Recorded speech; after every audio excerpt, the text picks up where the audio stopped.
Hello everyone, welcome back to our channel the online coaching. मैं हूं स्नेहा सिंह और आज हम लोग पढ़ने वाले हैं एक नया chapter number 2 of the biology. पहला चैप्टर यानी कि cell the fundamental unit of life हम लोगों ने कंप्लीट कर दिया है। अब इसका जो नेक्स्ट चैप्टर है जिसका नाम है ऊतक यानी कि टिश्यू के बारे में हम लोग पढ़ेंगे। ठीक है, तो आज हम लोग स्टार्ट कर रहे हैं हमारा एक नया टॉपिक जिसका नाम क्या है, ऊतक या फिर टिश्यू। ठीक है, अच्छा टिश्यू, क्योंकि हम लोगों को पता है टिश्यू कैसे बनता है, अगर नहीं पता है तो हम लोगों ने एक बात की थी कि एक सीक्वेंस होता है। सबसे पहले हमारी यूनिट होती है जो कि होती है सेल। इससे मिल करके या फिर ग्रुप ऑफ सेल्स को हम क्या बोलते हैं, टिश्यू बोलते हैं यानी कि ऊतक बोलते हैं। राइट, तो टिश्यू को हम पढ़ने वाले हैं, यानी कि अब जो सेल्स हमने उनकी स्ट्रक्चर देखी, कैसे होते हैं सेल, कैसे बनते हैं, ठीक है, क्या क्या ऑर्गेनल्स होते हैं उनके, उन सभी के बारे में हम लोगों ने बात की। अब सेल जो है मिल करके क्या बनाते हैं, टिश्यू बनाते हैं। तो टिश्यू किस प्रकार से वर्क करता है, किस प्रकार से कार्य करता है, उसके बारे में समझेंगे हम आज की इस वीडियो में। ठीक है, तो अभी हम लोग बात करते हैं जैसे लिविंग, जो कि हम लोग हर बार बात करते हैं कि जो लिविंग होता है उसे दोनों भागों में बांट देते हैं, प्लांट्स और एनिमल।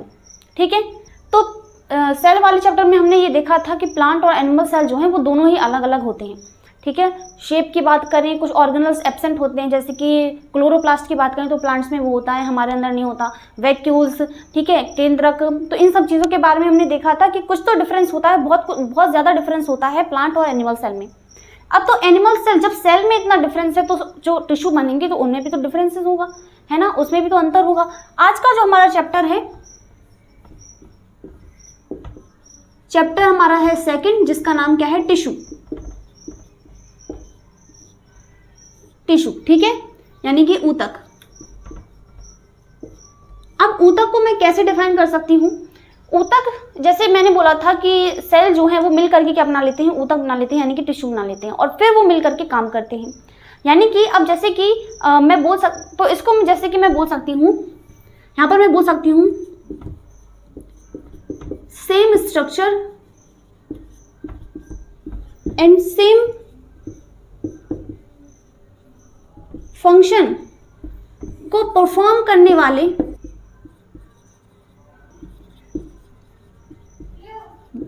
ग्रुप ऑफ सेल को क्या बोलते हैं, टिश्यू यानी कि ऊतक बोलते हैं।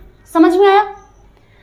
यहां पर मैंने बोला है कि ऐसे सेल जो कि स्ट्रक्चर में यानी कि संरचना में समान होते हैं, एक जैसे दिखते हैं, एक जैसा साइज होता है, एक जैसा सारे ऑर्गेनल्स जो है उनमें होते हैं, और एक जैसा फंक्शन परफॉर्म करने वाले, यानी कि उनका फंक्शन भी क्या होता है, एक ही होता है, एक ही काम को करेंगे। जैसे कि अगर हम ब्रेन सेल की बात करें, अपने माइंड में हमारे जो सेल्स होते हैं उन, तो वो सभी जो है ऊतक बना लेंगे, और ऊतक मिलकर के ऊतक की क्या करेगा, एक काम को पूरा करेगा। ठीक है, यानी कि एक ही सेल होंगे जो कि मिला करके एक ऊतक बना लेंगे, और वो ऊतक क्या करेगा, एक काम को करेगा। तो हमारे ब्रेन में कुछ अलग सेल्स होंगे, ठीक है, तो जो भी सेल हमारे ब्रेन में होंगे तो वो मिल करके एक ऊतक बना करके काम करेंगे। हमारे दिल यानी कि हमारे हार्ट में जो भी सेल्स होंगे वो मिल करके ऊतक बना लेंगे, और वहाँ पर जो भी फंक्शन होगा उसको करेंगे।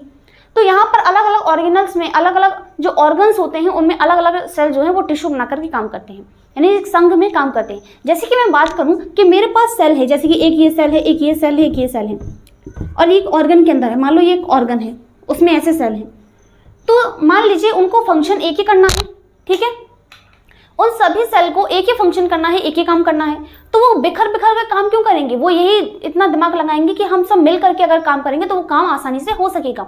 ठीक है, जब उन सभी का काम एक जैसा है, उन सभी की स्ट्रक्चर भी एक जैसी है, तो वो मिल करके काम करेंगे ना, वो मिल करके काम करेंगे और एक क्या बना लेंगे, टिश्यू बना लेंगे। क्या बना लेंगे? टिश्यू बना लेंगे, और वो टिश्यू ही क्या करेगा, उस काम को करेगा। यानी कि बस इतना सा सिंपल सी बात है कि सेल अलग अलग बिखरे रहते हैं, एक जैसी जिनकी संरचना होती है, एक जैसा काम होता है, तो जो सेल सेम होते हैं जिनका काम एक सा होता है वो मिल करके टिश्यू बना लेते हैं, और फिर वो टिश्यू क्या करता है, काम करता है। ठीक है, तो इसी के बारे में हम लोग को समझना है। तो यहाँ पर अगर हम टिश्यू को डिफाइन करें तो हम टिश्यू को कैसे डिफाइन कर सकते हैं? टिश्यू को हम डिफाइन कर सकते हैं कि संरचना एवं कार्य में समान कोशिकाओं के समूह को ही ऊतक यानी कि टिश्यू कहते हैं। टिश्यू कहते हैं। और यहाँ पर आपको ज़्यादा बात जानने की जरूरत नहीं है कि इसके पितामह कौन है, ये सब यहाँ पर आपको डिस्कवरी सीधी नहीं देखेंगी, डिस्कवरीज बिल्कुल देखेंगे ही नहीं। यहाँ पर आपको बस एक ही चीज़ याद करनी है कि ऊतकों का अध्ययन यानी ऊतक का अध्ययन करना, ऊतक का अध्ययन क्या कहलाता है? हिस्टोलॉजी कहलाता है, हिस्टोलॉजी। ठीक है, बस आपको ये याद रखना है, हिस्टोलॉजी कहलाता है। ठीक है, हिस्टोलॉजी कहलाता है। तो अब हम लोग आगे बढ़ते हैं। अब हम इन लोगों को देखो, जो ऊतक होते हैं, जैसे सेल प्लांट में अलग थे, एनिमल्स में अलग थे, और इसी तरीके से यहाँ पर भी हम लोग देखेंगे कि प्लांट्स में प्लांट टिश्यू अलग होते हैं, एनिमल टिश्यू अलग होते हैं। तो दोनों को ही कैटेगराइज कर दिया है कि प्लांट टिश्यू के बारे में, यानी पादप ऊतक जो है वो फिर क्लासीफाई कर दिया है, तो उसके बारे में भी देखेंगे। तो दो तरह से हमें ऊतकों के बारे में पढ़ना है। ऊतक वाले चैप्टर में इसे दो भागों में बांटा गया है। एक है प्लांट टिश्यू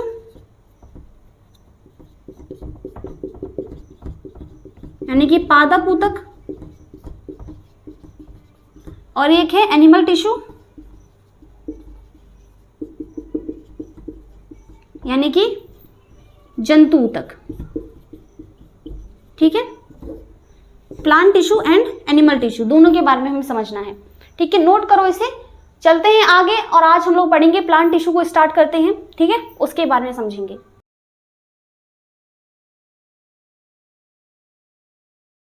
तो हम लोगों का आज का टॉपिक है प्लांट टिश्यू। प्लांट टिश्यू यानी कि पादप ऊतक।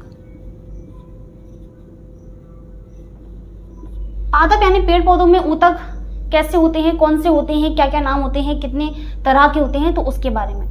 प्लांट टिश्यू में अगर हम बात करें तो यहाँ पर दो टाइप के यहाँ पर टिश्यूज हमें देखने को मिलते हैं। एक होता है विभज्य ऊतक, ठीक है, और एक होता है स्थायी ऊतक।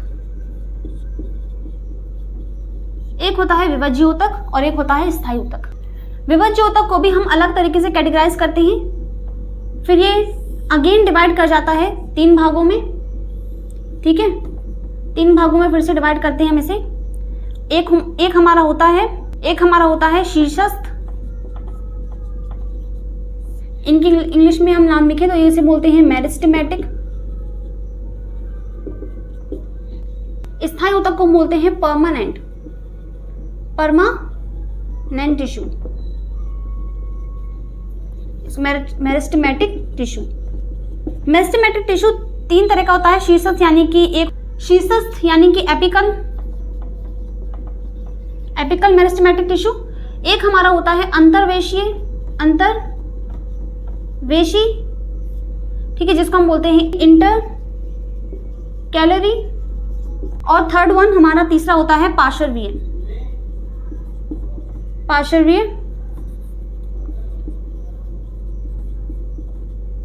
यानी कि लेटरल। तो हमारा जो मेरिस्टेमेटिक टिश्यू है वो फिर से तीन भागों में डिवाइड कर जाता है, शीर्षस्थ, अंतर्वेशीय और पार्श्वीय। ठीक है, अब स्थायी ऊतक जो है इसको भी हम डिवाइड करते हैं अगेन। ठीक है, ये भी हमारा दो भागों में बटा रहता है। एक होता है सरल यानी कि सिंपल, और एक होता है जटिल मीन्स कॉम्प्लेक्स। ठीक है, और सरल जो है फिर से ये तीन भागों में बटा रहता है। एक होता है मृदु ऊतक यानी कि पैरेन्काइमा। ठीक है, एक होता है स्थूल कोण ऊतक, इसे बोलते हैं कॉलेनकाइमा। ठीक है, और लास्ट हमारा होता है दृढ़ ऊतक, और इसे हम बोलते हैं स्क्लेरेनकाइमा। ठीक है, ऊतक यानी पैरेन्काइमा, स्थूल कोण ऊतक यानी कि कॉलेनकाइमा, और तीसरा होता है दृढ़ ऊतक यानी कि हमारा स्क्लेरेनकाइमा। और जो हमारा जटिल होता है इसे हम दो भागों में बांटते हैं, ये भी दो भागों में बटा जाता है। एक हमारा होता है जाइलम यानी कि और दूसरा होता है फ्लोएम। ठीक है, फ्लोएम, जाइलम और फ्लोएम। तो ये प्लांट टिश्यू का क्लासिफिकेशन है। ये सब चीजें हमें पढ़नी है प्लांट टिश्यू यानी पादप ऊतक में। विभाज्य ऊतक, ऊतक को आज हम लोग पढ़ेंगे, ठीक है, इसको हम लोग कंप्लीट करेंगे और इसके बाद फिर स्थायी ऊतक को स्टार्ट करेंगे, जिसके में हम लोग सरल ऊतक को और जटिल ऊतक इनके बारे में पढ़ेंगे, ठीक है। तो स्टार्ट करते हैं, फिर नोट करो इसे, फिर हम लोग चलते हैं, ठीक है। विभाज्य ऊतक, ऊतक यानी कि मेरिस्टेमेटिक टिश्यू को पढ़ेंगे सबसे पहले।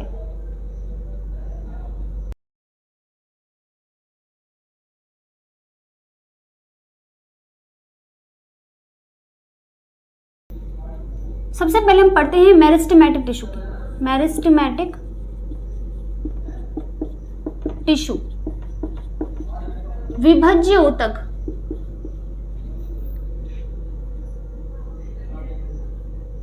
विभाज्य ऊतक, ऊतक, ठीक है, विभाज्य ऊतक, ठीक है। मेरिस्टेमेटिक टिश्यू ऐसा टाइप ऑफ टिश्यू, ऐसा ऊतकों का प्रकार जिसमें लगातार क्या होगा, कोशिका विभाजन होगा, यानी कि जो कोशिका विभाजन है इसमें क्या होती है, बहुत ज्यादा क्षमता होती है सेल को डिवाइड करने की। तो ये बना ही होता है किस लिए, सेल को डिवाइड करने के लिए, और ये हमारे उन रीजन्स में होता है, उन क्षेत्रों में होता है जो कि ग्रोइंग वाले पार्ट होते हैं। मेरा कहने का अर्थ ये है कि जो मेरिस्टेमेटिक टिश्यू होते हैं ये ऐसे ऊतक हैं, ऐसे ऊतक जो जीवन पर्यंत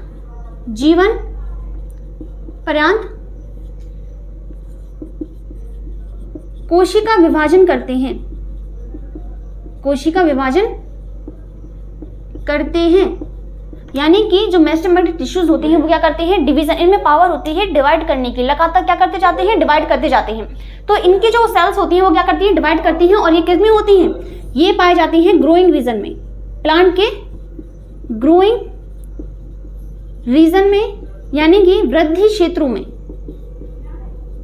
वृद्धि क्षेत्रों में उपस्थित होती है, ठीक है, उपस्थित होते हैं, ठीक है। जो ग्रोइंग पार्ट्स होते हैं प्लांट के उनमें ये प्रेजेंट होते हैं। तो अभी हम लोग इसके टाइप पढ़ेंगे मेरिस्टेमेटिक टिश्यू की, तो उसमें हम लोग देखेंगे इनमें क्या होता है, थिन सेल वॉल्ड होती है, थिन सेल वॉल होगी, यानी कि पतली क्या होती है, कोशिका भित्ति होती है, पतली कोशिका भित्ति होती है। कोशिका भित्ति हम किसको बोलते हैं, कोशिका भित्ति हम किसको बोलते हैं, हमने देखा था कि कोशिका भित्ति जो है वो सिर्फ और सिर्फ प्लांट्स यानी कि पेड़ पौधों में ही पाई जाती है। एनिमल्स में कोशिका भित्ति नहीं पाई जाती है, सिर्फ और सिर्फ हमारे अंदर कोशिका झिल्ली होती है। जबकि प्लांट्स में बात करें तो उनमें डबल लेयर होती है, यानी कि कोशिका झिल्ली पहले होगी उसके अंदर, और फिर उसके बाहर एक और लेयर होती है जिसको हम कोशिका भित्ति यानी कि सेल वॉल बोलते हैं, ठीक है। तो थिन सेल वॉल यानी कि पतली क्या होती है, कोशिका भित्ति जो है वो पतली होती है, ठीक है। सेल्यूलोज की बनी होती है, किसकी, सेल्यूलोज की बनी होती है, सेल्यूलोज की बनी होती है,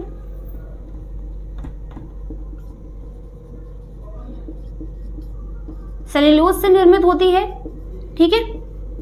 इसके बाद यहाँ देखो जो मेरिस्टेमेटिक टिश्यूज होते हैं इनकी जो कोशिकाओं में जो साइटोप्लाज्म होता है यानी कि जो कोशिका द्रव्य होता है वो बहुत ज्यादा सघन होता है, यानी कि बहुत ज्यादा गाढ़ा होता है, ठीक है। तो कैसा होता है, सघन कोशिका द्रव्य होता है,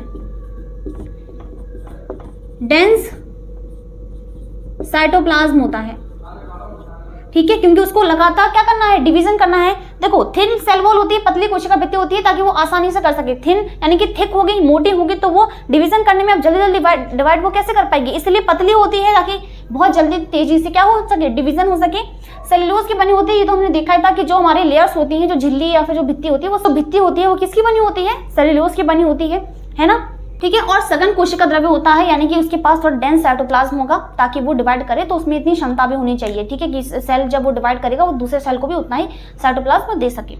ग्रोइंग वाले रीजन में होगा, ऐसे पार्ट्स में होते हैं जिनमें वृद्धि होती है। अभी हम देखेंगे तीनों टाइप्स को, एपिकल को, ठीक है, लिटरल को, इन सब चीजों को देखेंगे तो उसमें ये समझ में आ जाएगा कि ग्रोइंग पार्ट जो है प्लांट के कौन कौन से होते हैं, ठीक है। तो सघन कोशिका द्रव्य होता है। इसके बाद जिसमें क्या होता है, स्पष्ट केंद्रक होगा, ठीक है, बिल्कुल क्लियर क्या होता है, इसमें न्यूक्लियस होता है और संख्या कितनी होगी, संख्या होगी 1। तो केंद्रक, तो यहाँ पर सिर्फ और सिर्फ एक केंद्रक पाया जाता है।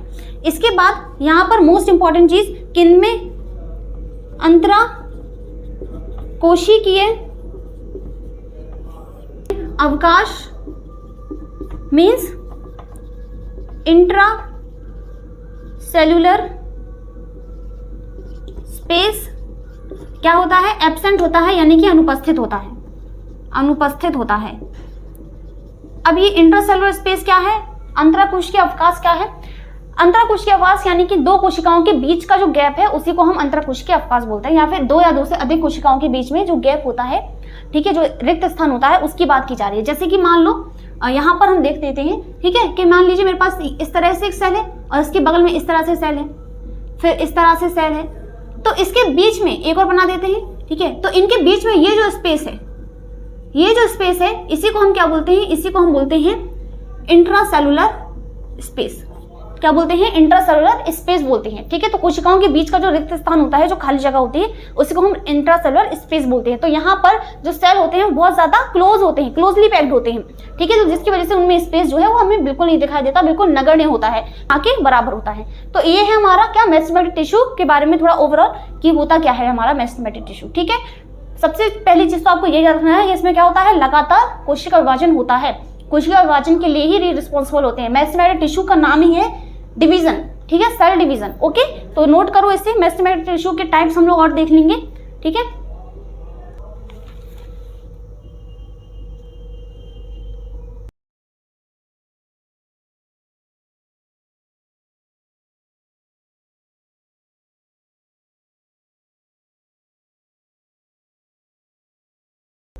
अब टाइप्स की बात करें, टाइप्स ऑफ मेरिस्टेमेटिक टिश्यू, ठीक है, विभज्योतक के प्रकार, ठीक है। कितने प्रकार के होते हैं, 3 प्रकार होते हैं इसके, यहां पर बनाकर देखते हैं हम लोग।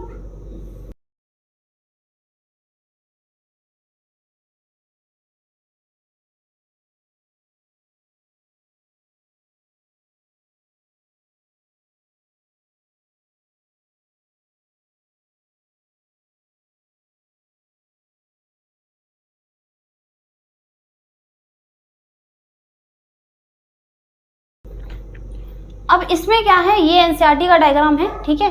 तो ये एक प्लांट है, ठीक है, सपोज दैट ये एक प्लांट है, क्या है, प्लांट है,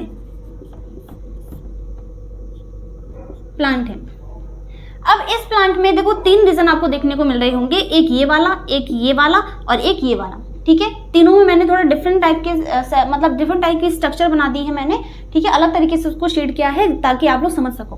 तो ये हमारा हम बोल सकते हैं कि प्लांट का सबसे ऊपर वाला पार्ट है, ये उसका बीच वाला पार्ट है, बीच बीच में आपको देखने को मिल रहा है, और ये हमारा बगल वाला पार्ट है, ठीक है। सबसे ऊपर के रीजन में, यानी सबसे सिर वाला, यहाँ पर मैं बोल सकती हूँ इस प्लांट के सिर पर जो सेल होते हैं वो कौन, इसके सिर पर जो टिश्यूज होते हैं वो होते हैं मेरिस्टेमेटिक टिश्यूज। कौन से वाले, यहाँ पर होते हैं एपिकल मेरिस्टेमेटिक टिश्यूज, ठीक है। कौन से होते हैं, शीर्षस्थ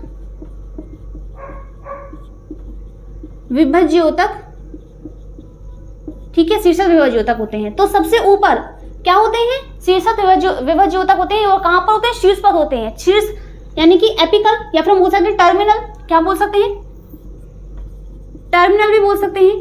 तो टर्मिनल मीन्स होता है कि सबसे ऊपर, तो प्लांट के जब सबसे ऊपर वाले भाग पर जो टिश्यूज प्रेजेंट होते हैं वो होते हैं एपिकल मेरिस्टेमेटिक टिश्यूज। जैसे कि मैं यहाँ पर बोली हूँ कि ये हमारा ऊपर वाला जो पार्ट है वो हमारा कौन सा पार्ट है, ये हमारा है शूट वाला पार्ट। ये हमारा कौन सा भाग है, शूट वाला। शूट यानी कि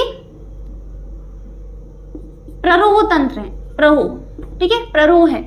तो शूट है यानी कि प्ररोह है, और इसी के बाद मिट्टी के नीचे का यहाँ पर जो भाग होगा वो होगा हमारा जड़, जड़ यानी कि रूट, ओके।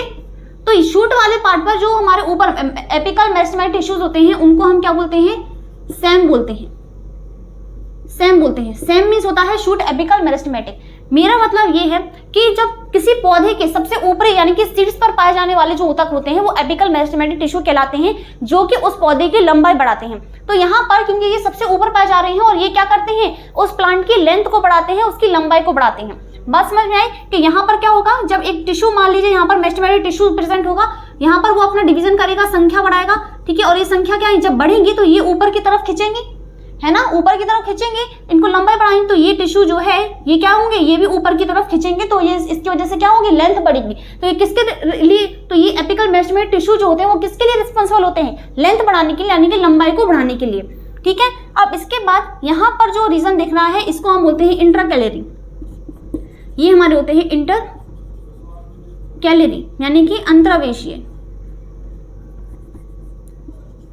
अंतर्वेशी ऊतक होते हैं। इंटर कैलरी मेरिस्टेमेटिक टिश्यू होते हैं, ठीक है, यानी अंतर्वेशी विभज्योतक ऊतक होते हैं। बात समझ में आई?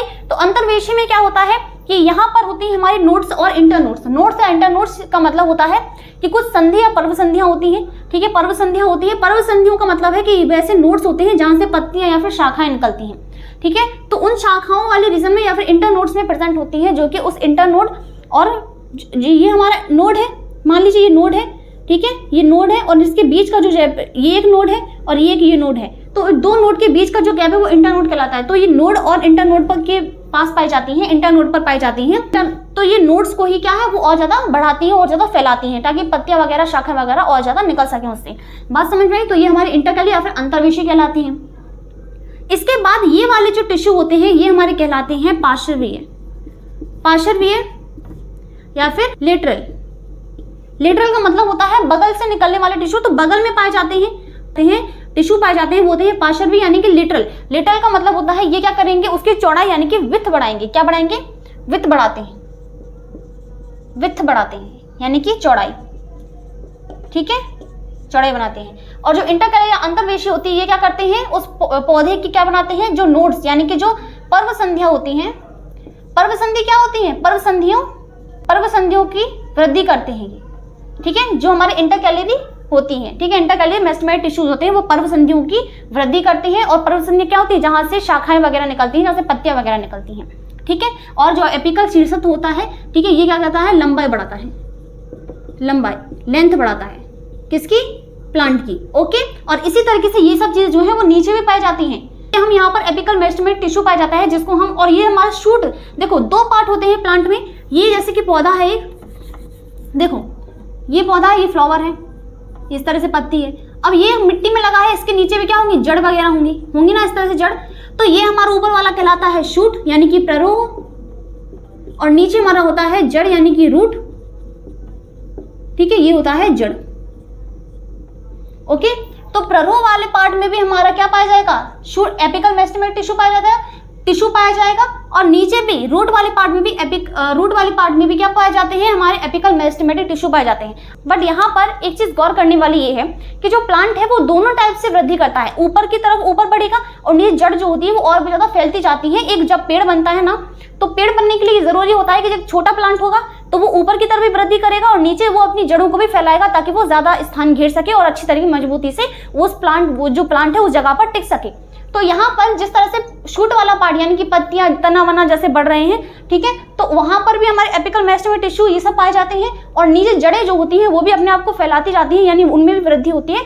तो इनकी जड़ों के शीर्ष पर, तो जो जड़ होती है, ठीक है, नीचे क्या होता है, जड़ होती है, तो जड़ के शीर्ष पर भी क्या होता है, हमारा रूट एपिकल मेरिस्टेमेटिक टिश्यू होता है जिसको हम RAM बोलते हैं। RAM यानी कि यहाँ पर भी एपिकल मेरिस्टेमेटिक टिश्यू होते हैं जिनको हम क्या बोलेंगे, यहाँ पर भी शीर्ष से विभज्योतक ऊतक प्रेजेंट होंगे। कहाँ पर? तो यहाँ पर रूट है इसलिए यहाँ पर RAM हो गया, और ऊपर शूट वाले पार्ट पे होते हैं तो यहाँ पर SAM प्रेजेंट होते हैं। बात समझ में आई? जड़ों के बिल्कुल टॉप पर अगर हम देखें तो एक मूल गोप होता है। क्या होता है? मूल गोप प्रेजेंट होता है। अब ये मूल गोप क्या होता है? मूल गोप होता है एक प्रोटेक्शन होता है, जो कि जो जड़ होती है उसको, उसकी जो कोशिकाएं होती है उससे हानि ना हो, तो इस तरह से एक कैप वगैरह होती है, एक कैप होती है, ठीक है, मूल गोप कहते हैं जिसको हम लोग, ठीक है। तो प्रोटेक्टिव कैप होती है जो कि जो जड़ होती है उसकी कोशिकाओं को नष्ट होने से बचाती है, ठीक है। तो मूल गोप जड़ के बिल्कुल टिप वाले पार्ट पर प्रेजेंट होता है। तो यही हमारा क्या है, मेरिस्टेमेटिक टिश्यू के टाइप्स है। तो यहीं पर मैंने बता दिया कि सबसे पहले कौन सा होता है, एपिकल मेरिस्टेमेटिक टिश्यू यानी कि शीर्षस्थ विभज्योतक। उसके बाद हमारे इंटरकैलरी होते हैं, इंटरकैलरी मेरिस्टेमेटिक टिश्यू यानी कि अंतर्वेशी, हमारे अंतर्वेशी विभज्योतक ऊतक, ठीक है, जो कि क्या करते हैं, जो कि नोड्स को बढ़ाते हैं। और जो हमारे एपिकल मेरिस्टेमेटिक टिश्यू होते हैं वो लंबाई को बढ़ाते हैं, ठीक है। सबसे लास्ट में जो हमारा आता है वो आता है पार्श्वीय यानी लिटल, जो कि बगल में पाए जाते हैं, और ये क्या करते हैं, विड्थ यानी कि उसकी चौड़ाई को बढ़ाते हैं, ठीक है। तो यही हमारे होते हैं टाइप्स मेसेंचिमल टिश्यू के। ठीक है, यहीं पर मैंने वर्क लिख दिया है और इसमें ज़्यादा जानने की जरूरत नहीं है। ठीक है, तो अगली वीडियो में हम लोग पढ़ेंगे, ये तो हमने क्या पढ़ा, मेसेंचिमल टिश्यू के बारे में पढ़ा। अब हम लोग पढ़ेंगे परमानेंट टिश्यू यानी कि स्थायी ऊतक के बारे में। उम्मीद करती हूँ कि आज की वीडियो आप लोगों को समझ में आई होगी और पसंद आई होगी। तब तक के लिए बाय बाय, टेक केयर। अगले वीडियो में मिलते हैं अगले लेक्चर के साथ। Thank you so much.